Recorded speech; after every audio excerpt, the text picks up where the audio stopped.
Hi, my name's Cameron, and this is going to be a case study of an encounter in the game Quake. This takes place towards the beginning of Episode 1, Mission 2, and it features 2 ranged enemies and 1 heavy enemy.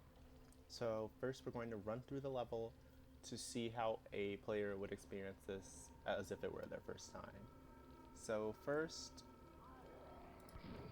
you might notice this enemy, take that guy down. They'll see this guy, and then they'll get attacked by the heavy, probably keep shooting at him, and take him down, and that's the encounter. Now, something that I think is really interesting about this encounter is these pillars. They are really interesting because they can be used as both cover, because there was that ranged enemy over there that was shooting at us, and they actually hold a really cool purpose for the design of this area since they're holding it up. Another thing that I think is really interesting is the water, because if the player were to try and move too far away from the heavy enemy, they might fall down here, but they're still able to actually shoot up at it if they were inclined to do so. Let me restart the level. And then another thing that I think is really interesting about this part is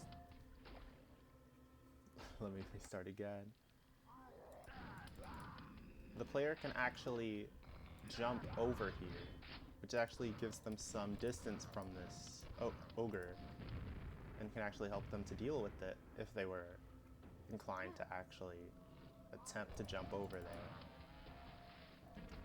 One last thing I want to show, the ogre doesn't actually notice the player if they're careful with their shots. If you're able to actually hit them properly without missing and hitting the ogre or walking too far up, you can actually take care of these 2 enemies first, which I think is a really nice way to reward the player for being careful with their shots or taking their time with the level.